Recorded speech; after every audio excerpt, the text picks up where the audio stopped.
Naproklama na ang mga nagwaging senador sa Bilang Pilipino 2025. Kasabay niyan, maugong na usap-usapan na manggagaling sa mga bagong panalo ang papalit na Senate President. Magbabalita si Marian Enriquez.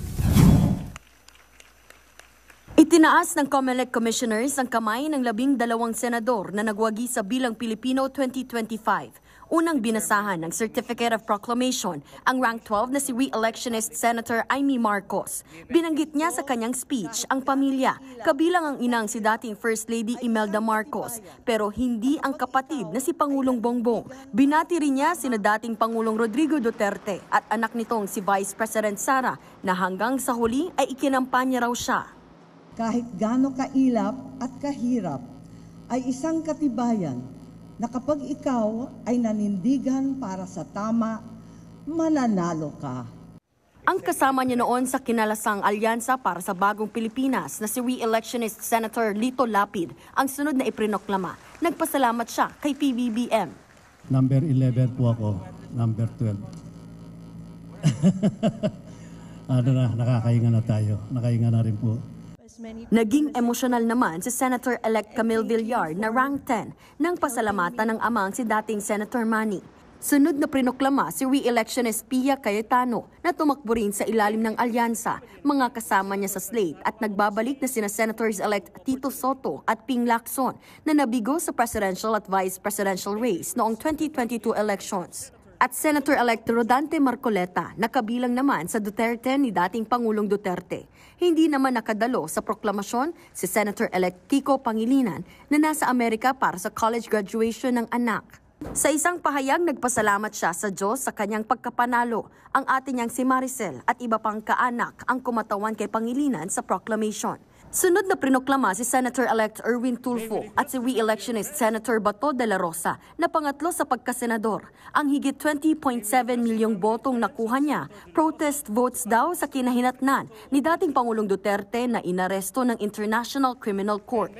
Nasaan ka man ngayon, President Duterte, sir, I dedicate this victory to you.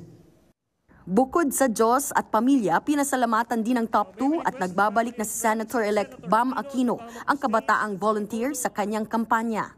Napakaraming kabataan na nagsuporta, lumabas, nagsalita, nagpost, nag-house to house, kaya po tayo umabot po dito. Pinakahuling prinoklamang Senate race top-notcher na si re-electionist Senator Bongo na nakakuha ng higit 27.1 million votes.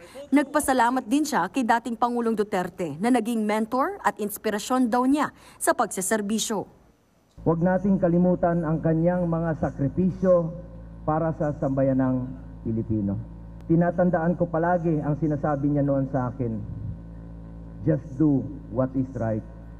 Magsisimula ang termino ng mga kapapanalong mga senador sa June 30. Itinanggi naman ni Senadora Amy na may plano siyang maging Senate President. Hindi ko pa naiisip yung ganun. Gusto ko lang maproklama, yun lang inaantay ko eh. Pero kung si Lacson ang tatanungin, may mga individual meetings na sila sa hindi bababa sa 13 katao. Napag-usapan na namin ito, no? Mga ilang senador, yung mga incumbent ngayon at saka yung incoming. Ang aim namin is to have an independent, credible, and transparent Senate, 20th Congress of the Republic of the Philippines.